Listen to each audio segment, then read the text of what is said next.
गोपालगंज जिला के बैकुंठपुर विधानसभा का 70 घाट का पुल है, जो कि कहा जाता है इसके बारे में कि 264 करोड़ रुपए की लागत से बनी थी और यह पुल मात्र 30 दिनों के अंदर ढह गई है।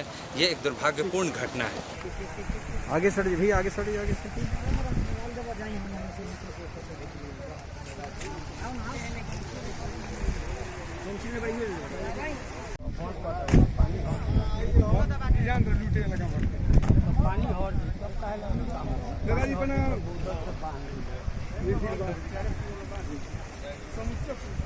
हमारे साथ हैं मंजीत सिंह जी, जो जदयू के एक्स MLA हैं। हम इनसे जानना चाहते हैं कि ये पुल के बारे में क्या करें। देखिए, ये 70 घाट पुल यहाँ से लगभग 2 किलोमीटर की दूरी पर स्थित है और ये जो टूटा हुआ है ये अप्रोच रोड टूटा हुआ है और अप्रोच रोड गंडक नदी के अधिक बहाव के कारण, दबाव के कारण और जो पानी का डिस्चार्ज हुआ नेपाल से वह 3,80,000 क्यूसेक्स पानी का डिस्चार्ज हुआ। 2 किलोमीटर दूर नदी भी है और 2 किलोमीटर के बाद पानी का इतना दबाव के कारण यह अप्रोच सड़क टूटा और अप्रोच सड़क टूटने के बाद इसमें कार्य भी आज प्रारंभ कर दिया गया है और मुझको उम्मीद है 2 से 3 दिनों के अंदर इसके आवागमन भी चालू कर दिया जाएगा। आप इसमें भ्रष्टाचार नहीं देख रहे हैं? इसमें कोई भ्रष्टाचार का सवाल नहीं है। अगर गुणवत्ता पर सवाल ये उठता तो गुणवत्ता के मामले में जो 70 घाट पुल यहाँ से 2 किलोमीटर पर है, जो मुख्य गंडक नदी में है, वह ध्वस्त हुआ रहता है। पूरे सड़कों में गुणवत्ता की कमी नज़र आती, लेकिन यहाँ पर पानी का अधिक दबाव, अधिक प्रेशर होने के कारण ये कटाव हुआ है। इसमें सारे अधिकारी भी आए थे, उन लोगों ने भी देखा और सरकारी तौर पर भी माननीय मंत्री ने भी कहा कि अत्यधिक पानी के दबाव के कारण, बहाव के कारण यहाँ पर अप्रोच सड़क में टूटा। मंजीत जी, इसमें आप क्या कारण मानते हैं? देखिए, मुख्य कारण कि लगातार 4 दिनों के से गंडक नदी में पानी का बहुत बहाव हो रहा था। पहला दिन 1,80,000 क्यूसेक्स पानी, दूसरा दिन 2,60,000 क्यूसेक्स पानी और जिस समय वह टूटा वह 3,80,000 क्यूसेक्स पानी जो है वो इस गंडक नदी से बहाव हुआ। उस दबाव के कारण इसमें कटाव हुआ। मतलब आप इसमें किसी प्रकार का भ्रष्टाचार नहीं देखते? देखिए, भ्रष्टाचार की बात नहीं है। जैसे 243 करोड़ रुपया या 264 करोड़ रुपए की बात की जा रही है, आपको लगता है कि इसमें इतना पैसा खर्च होने के बाद भी ये घटना हो रही है? देखिए, एक तो कन्फ्यूज़न मीडिया के माध्यम से भी कुछ विपक्ष के लोगों ने किया कि 70 घाट पुल ध्वस्त हो गया। ये 70 घाट पुल ध्वस्त नहीं हुआ, एक पुलिया का अप्रोच कटा और पानी के दबाव से ये कटा। हमारी सरकार गुणवत्ता से समझौता नहीं करती है और कहीं भी गुणवत्ता में कमी आती है तो उसकी जांच कर सरकार कार्रवाई करती है और सारे अधिकारी यहाँ पर आ गए तो एक तरह से अधिकारियों ने इसकी समीक्षा भी की है, जांच भी की है और यहाँ पर तुरंत यातायात बहाल करने का निर्देश भी दिया है। इस पर कोई FIR हुआ है क्या?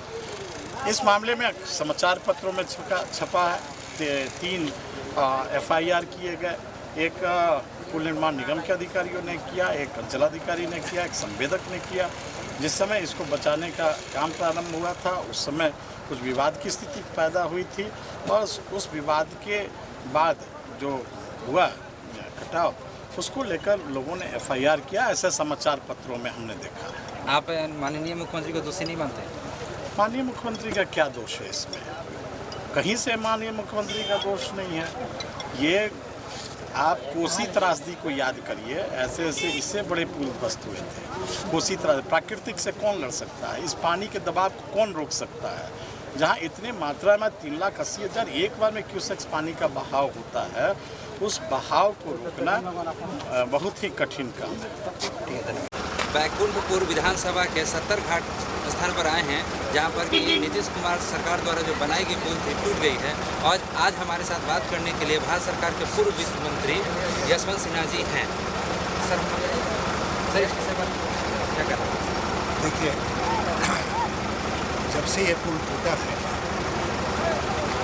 तब से सरकार की तरफ से और आम आदमी और पत्रकारों की तरफ से तरह तरह के बयान।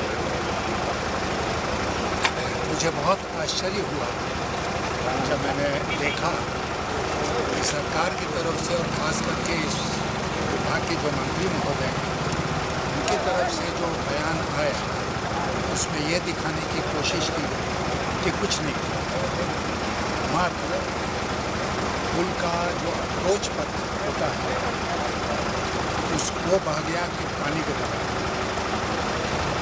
तो इसीलिए हम लोगों ने तय किया कि स्पॉट पर आके देखा जाए कि सचमुच में स्थिति क्या है। आप सब निरीक्षण किए तो आपको क्या लगा? देखिए, अभी ये लोग ये जो बालू का या इसका बोरा है उसको भर के जो एम्बैंकमेंट जिसको कहते हैं उसको प्रोटेक्ट करने की कोशिश कर रहे हैं। पहले यहाँ पर कुछ इस प्रकार की व्यवस्था नहीं थी। ये जो अप्रोच रोड हम लोगों ने देखा, ये सामान्यतः पानी के बहाव को देखते हुए जो हर साल होता है, इसमें बोल्डर पिचिंग कम से कम करना चाहिए था, कुछ सीमेंट का काम करना चाहिए था। आप कहना चाहते हैं सर कि इसमें भ्रष्टाचार हुआ है? मैं ये कहना चाहता हूँ साफ तौर पर कि 264-65 करोड़ की लागत से बना पुल खाली एक पुल नहीं बनता है, उसमें अप्रोच रोड भी बनता है, उसका पार्ट। तो अगर उद्घाटन के ठीक 29 दिन बाद अगर ये बह गया तो इसके लिए हम आप दोषी हैं। मैं आपसे जिम्मेदारी के साथ कहना चाहता हूँ कि इसमें भारी भ्रष्टाचार हुआ है और इसमें तुरंत FIR होनी चाहिए, न केवल दोषी पदाधिकारियों के खिलाफ बल्कि उन लोगों के खिलाफ जिन्होंने ऊपर इस पुल के निर्माण की जिम्मेदारी ली थी, मंत्री मुख्यमंत्री का। जब तक FIR नहीं होगा तब तक जांच कैसे होगी, क्या जांच होगी? इसलिए ये आपराधिक मामला है, क्रिमिनल एक्ट है और इसलिए इसमें FIR होना चाहिए तुरंत, अगर नहीं हुआ है। आप कहना चाहते हैं सर कि इसमें नीतीश सरकार दोषी है? पूरी तरह से दोषी है। जब हम दोषी नहीं, यहाँ की जनता दोषी नहीं है, तो कोई तो दोषी है ना इसके बहने के लिए। अब ये जो इतना महत्वपूर्ण पथ बना जो सीधा यहाँ से पूरे डिस्टेंस को कम करके चंपारण को कनेक्ट करता है, वो बह गया ना। अब इस सड़क से हम लोग नहीं जा सकते हैं। अब यहाँ पूरा प्रशासन लगा हुआ है, लोग लगे हुए हैं और हम देख रहे हैं कि क्या कुछ है।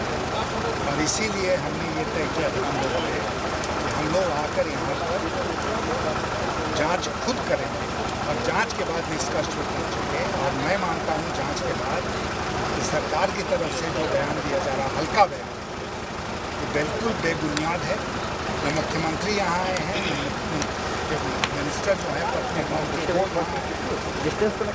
वो पटने में बैठ के वो लोग उद्घाटन भी कर रहे हैं और जांच भी होगी पटने में बैठ के। एक बात और मैं आपसे कहना चाहता हूँ कि मंत्री महोदय का जो बयान है, उन्होंने कहा कि ये प्राकृतिक आपदा है, इसलिए कि पानी का बहुत तेज बहाव हुआ और उस पानी के बहाव में अप्रोच पथ जो है वो बह गया।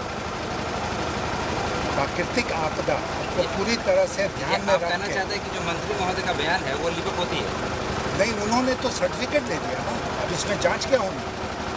जब उन्होंने खुद सर्टिफिकेट दे दिया कि प्राकृतिक आपदा है, इसमें आगे जांच की गुंजाइश बची? कुछ नहीं बची। उनके बयान के पीछे आपको क्या मंशा है? भ्रष्टाचार को बचाना, भ्रष्टाचार जो हुआ है उससे बचना, यही मुख्य मंशा है।